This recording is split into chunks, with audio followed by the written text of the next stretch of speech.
Press करो, start. Hello मित्रों, आज हम बात करेंगे संख्या पद्धति के बारे में। संख्या पद्धति की जब बात करते हैं तो हम लोग संख्याओं के कितने प्रकार होते हैं, संख्याओं के बारे में हम लोग आकलन ही हमारा संख्या पद्धति कहलाता है। सबसे पहले बात करते हैं हम लोग प्राकृतिक संख्या। प्राकृतिक संख्या एक से लेकर अनंत तक की संख्याएं प्राकृतिक संख्या कहलाती है।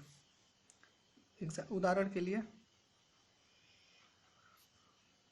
1, 2, 3, 4, 5 सभी हमारे क्या कहलाते हैं? प्राकृतिक संख्याएं कहलाते हैं। दूसरा होता है हमारा पूर्ण संख्या।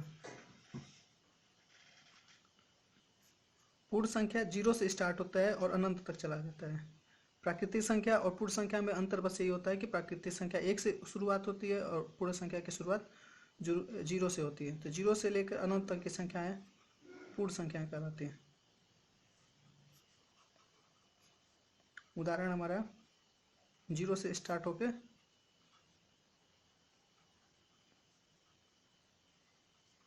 0 से लेकर अनंत तक की संख्याएं हमारी पूर्ण संख्याएं कहलाती हैं। अगला होता है हमारे धनात्मक संख्याएं।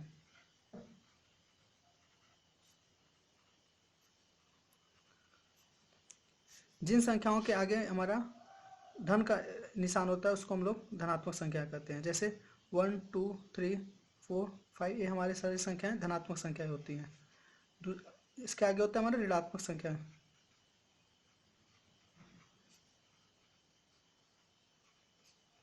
इन संख्याओं के आगे हमारा माइनस का निशान होता है। जैसे -1, -2, -3, -4, -5, -220, -1112 ये सारी संख्या हमारी ऋणात्मक संख्या कहलाती हैं। अगला संख्या इंपॉर्टेंट चीज होता है परिमेय संख्याएं और अपरिमेय संख्याएं। परिमेय संख्याएं और अपरिमेय संख्याएं। परिमेय संख्याएं वो संख्याएं होती हैं, वो संख्याएं परिमेय संख्याएं कहलाती हैं जो p/q के फॉर्म में प्रदर्शित किया जा सके।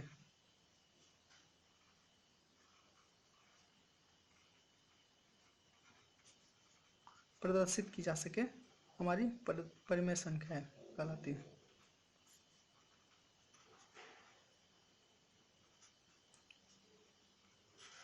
जहां q equal to not 0, q का मान 0 के बराबर नहीं होना चाहिए, तभी वो संख्याएं परिमेय संख्या कहलाती हैं, अब संख्या कहलाती हैं।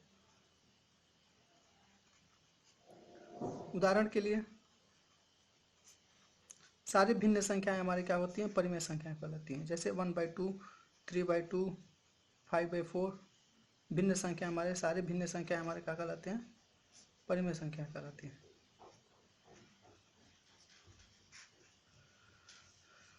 फॉर एग्जाम्पल जहाँ पे 0, 1/0 ये संख्या हमारे परिमेय संख्या नहीं कहलाती हैं। ये संख्या परिभाषित ही नहीं है, क्योंकि 0 में किसी भी संख्या का भाग देंगे तो उसका मान अनंत होता है। ओनली वही संख्याएं जो p/q के फॉर्म में प्रदर्शित की जा सके परिमेय संख्या कहलाती हैं। जैसे √4, इसका √4 का मान हमारा होता है 2, तो 2 को हम लोग 2/1 के रूप में लिख सकते हैं, तो ये संख्या भी हमारे परिमेय संख्या होगी। जैसे √9 को भी हम लोग 3 लिख सकते हैं, इसको हम लोग 3/1 के फॉर्म में लिख सकते हैं, ये भी संख्या हमारे क्या कहलाएंगी? परिमेय संख्या कहलाएंगी। अगला होता है हमारा अपरिमेय संख्या।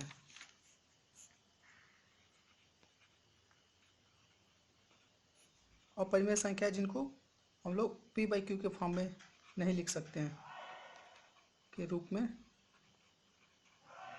प्रदर्शित नहीं कर सकते।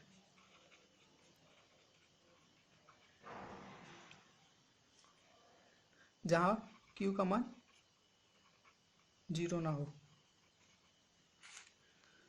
फॉर एग्जाम्पल √3, √3 का मान 1.732 समथिंग होता है, अतः इसको हम लोग p/q के फॉर्म में प्रदर्शित नहीं कर सकते, अतः यह संख्या हमारी क्या कहलाती है? अपरिमेय संख्या कहलाती है। जैसे √7। तो जितने भी हमारे कॉम्प्लेक्स नंबर होते हैं, मीन्स जिनका 1 + i के फॉर्म में होते हैं। ये संख्या हमारे अपरिमेय संख्या के अंदर आती है। अगला होता है हमारा वास्तविक संख्या।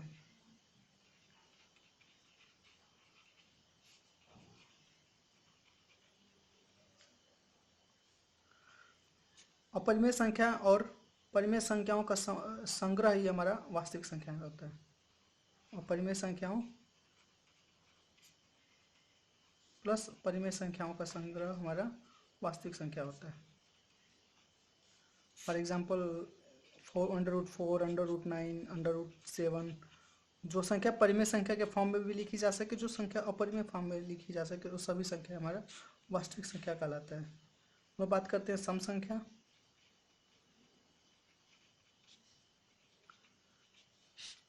सम संख्या जो दो से विभाजित होने वाली संख्या है, सम संख्या कहलाती है। For example 112, 114। इसको दूसरे रूप में हम ये भी लिख सकते हैं कि जिनका इकाई स्थान 0, 2, 4, 6, 8 हो, वो संख्या हमारे सम संख्या कहते हैं। क्योंकि जिनके इकाई स्थान पे 0, 2, 4, 6, 8 रहेगा, वो संख्याएं 2 से विभाजित होंगी और वो संख्याएं सम संख्याएं होंगी। विषम संख्या जो 2 से विभाजित ना हो।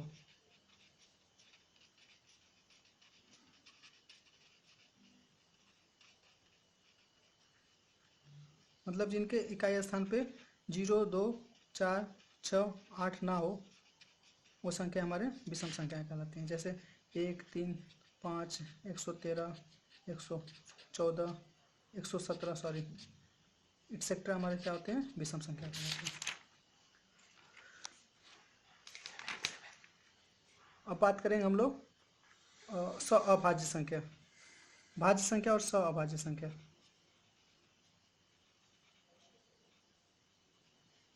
जो संख्या स्वयं और एक के अलावा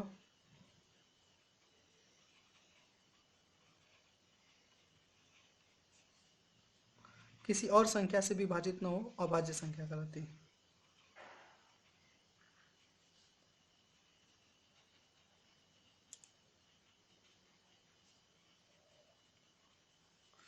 उदाहरण 13, 17, 19। ये संख्या एक और खुद के अलावा किसी और संख्या से विभाजित न हो सकती, अतः यह संख्या हमारे भाज्य संख्या कहलाती है। अभाज्य संख्या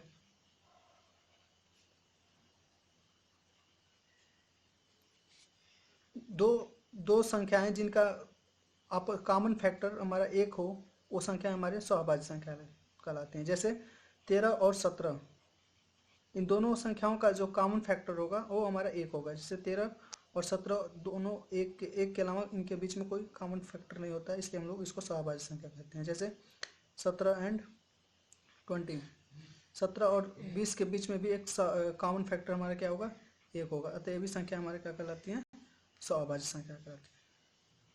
थैंक्स फॉर वॉचिंग वीडियो।